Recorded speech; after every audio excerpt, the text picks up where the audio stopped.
combien va monter le Bitcoin, où on en est, est-ce qu'il faut vendre, est-ce qu'il faut acheter, est-ce qu'il faut shorter le marché. On va analyser tout ça avec Ishimoku et faire des extensions Fibo pour déterminer des niveaux de prix de vente, des paliers de vente pour sortir évidemment gagnant de ce bull run.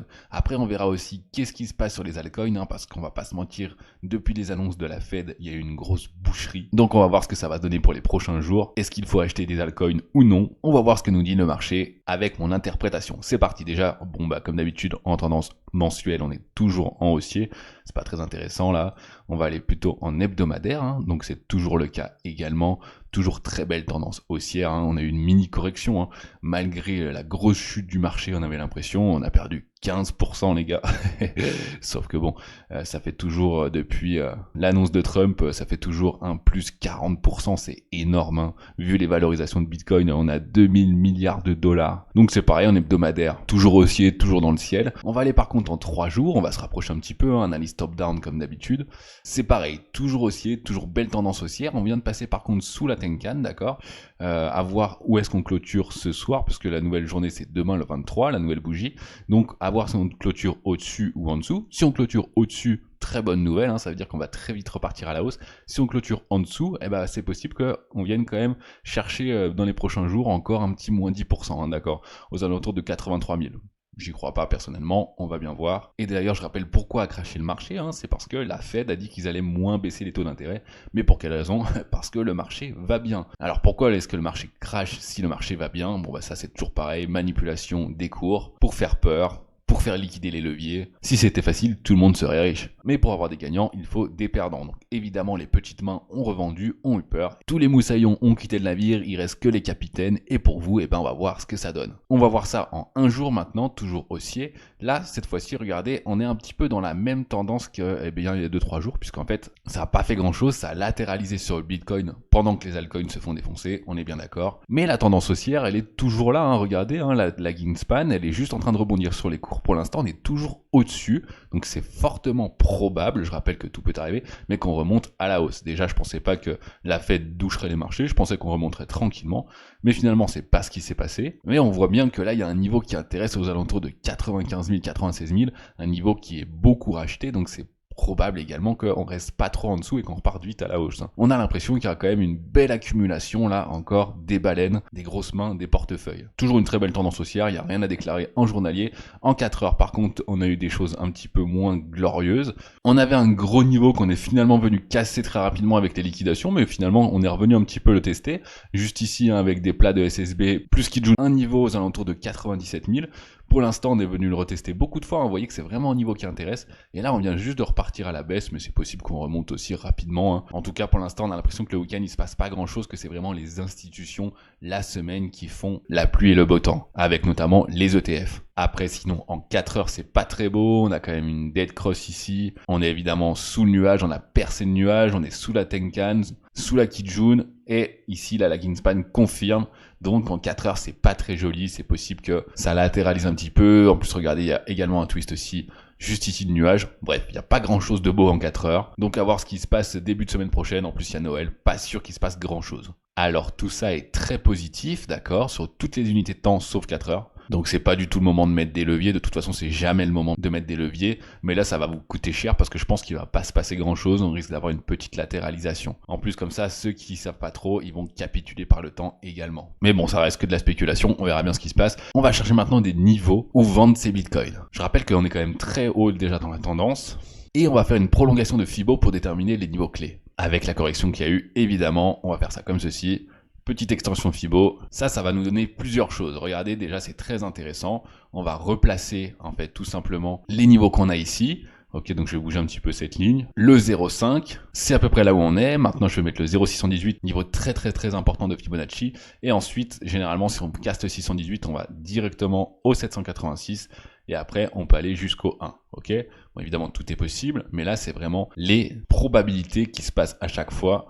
On va descendre un tout petit peu celle-ci. Ok. Pour nous donner les plus gros niveaux, et ça correspond aussi au montant énorme qu'il faudrait pour dépasser ces niveaux. Et on voit ça sur les cours actuels. Regardez, aujourd'hui, on est pile au niveau des 0,5 de Fibonacci. On a clôturé le mois dernier exactement ici. On retourne exactement ici aujourd'hui. Ça montre à quel point c'est très suivi. On va donc mettre les 2 rectangles qui sont les plus importants. Et ben en fait c'est déjà là où on est, hein, c'est déjà des bonnes zones de prise de bénéfices. D'accord, on va pas se mentir, c'est déjà très bien. Parce que le prix, je vous rappelle qu'il était quasiment à 15 000 l'année dernière. Enfin, il y a 2 ans maintenant. Donc ça fait déjà une belle progression. Donc là, ça va être la première boîte verte, d'accord. Et ensuite, on va avoir une deuxième boîte verte qui sera un petit peu plus loin, qui sera entre 117 000 et 123 000, d'accord. Mais une boîte qui est plus dangereuse. C'est déjà intéressant de prendre des bénéfices juste ici. Et vous pouvez mettre aussi quelques ordres entre les deux, parce que si jamais on y monte, évidemment, on peut pas sauter le niveau entre 102 000 et 111 000, mais c'est un niveau qui peut aller très très vite, d'accord. Donc c'est intéressant d'aller mettre des ordres take profit un petit peu au-dessus de 110 000. Là, on est que sur le Bitcoin, hein. Personnellement, je pense que là, on est déjà sur des niveaux extrêmes, aux 120 000, au million de dollars. Pour moi, on n'y est pas du tout, c'est impossible, parce que ça voudrait dire qu'il y a plus d'argent dans Bitcoin qu'il y a aux États-Unis de disponible. C'est-à-dire que c'est complètement impossible. En tout cas, pas aujourd'hui, hein, évidemment, dans un futur très lointain, bien sûr que c'est possible, mais pas aujourd'hui. Voilà, ça vous donne un petit peu des zones de prise de bénéfices et de profit. En tout cas, de ce que j'en pense, si vous venez de rentrer dans le marché, c'est pas forcément sur Bitcoin qu'il faut aller, c'est pas du tout là où il y a les plus de possibilités de gains. D'ailleurs, on va juste faire un petit saut sur la dominance du Bitcoin pour savoir, eh bien, qu'est-ce qui va en être pour les altcoins. Est-ce que c'est pour bientôt, l'alt season ou pas? Est-ce qu'on va y retourner? Parce que bon, on a eu quelques jours, mais ça n'a pas duré longtemps. On va voir ça. Alors ça, c'est le graphique de la dominance du Bitcoin. Pour ceux qui sont pas familiers, c'est en gros la capitalisation du Bitcoin par rapport à la capitalisation de toutes les crypto-monnaies, d'accord? Plus ça c'est haut, et plus en fait le Bitcoin monte tout seul, plus l'argent est dans le Bitcoin. Puisqu'en fait, la liquidité qui va dans les altcoins, c'est celle de Bitcoin, hein. C'est très rare qu'il y ait d'autres rentrées d'argent. Évidemment, il y en a un petit peu, mais ce qui fait vraiment monter les prix fortement, c'est quand l'argent du Bitcoin se déverse dans les altcoins. Alors là, ce qu'on voit, regardez, là on est en mensuel, chaque bougie un mois. Ok, on a eu quelque chose de très intéressant, c'est que regardez, ici c'était le mois dernier, novembre, hein, c'est quand eh bien les altcoins sont montés. Pourquoi est-ce que c'est monté? Ishimoku est très précis ici, regardez bien, c'est en haut de la mèche, juste là, qu'on a rebondi, et en fait la lagging span était pile à ce moment-là sur le nuage, elle a touché le nuage, et elle est revenue redescendre, d'accord? Évidemment, la dominance du Bitcoin est toujours fortement haussière ici. On a traversé le nuage, mais en suivant très bien la SSB d'ailleurs, hein. On est venu percer à la hausse, mais là c'est un fake out, on est venu rebondir ici parce que la lagging span n'avait pas confirmé le mouvement, et on va aller en hebdomadaire pour voir jusqu'où, eh bien, ça rebondit ici, tout simplement, hop, hebdomadaire.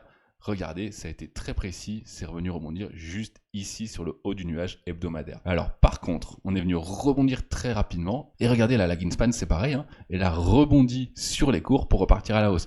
Alors pour l'instant là, on est toujours en tendance haussière hebdomadaire. Je pensais qu'on allait rebondir un petit peu sur cette zone juste ici là, parce qu'il y a un plat Tenkan Kijun, mais pour l'instant ça s'est pas fait. À voir la prochaine semaine. Si on repart à la hausse ou à la baisse. Si on repart à la hausse, c'est pas bon signe pour les altcoins, hein. Et on va aller voir maintenant en journalier pour voir un petit peu ce qui se passe, hein, ce qui nous intéresse également. Puisque, eh bien, ce que je m'attendais pas, c'était que la Fed douche les marchés, tout simplement. Par contre, regardez ce qui s'est passé également là. Là, Ishimoku encore très précis cette fois-ci. On était en belle tendance baissière, bon bah c'est ce qu'on a vu, c'est le moment où les altcoins sont montés. Et là, on était venu retester un petit peu la tendance baissière, en venant tester un petit peu la Kijun journalière. Mais regardez ce qui s'est passé ensuite, eh ben, il y a eu l'annonce de la Fed, et là, le Bitcoin est reparti tout seul. Mais on est venu rebondir exactement sur le haut du nuage, juste ici. Et puis là, à ce moment-là, regardez ce qui s'est passé. Eh bien, la lagging span, qui représente la clôture, est venue rebondir sur le nuage aussi, d'accord? Donc là, elle est en train de tester, la lagging span est dans le nuage.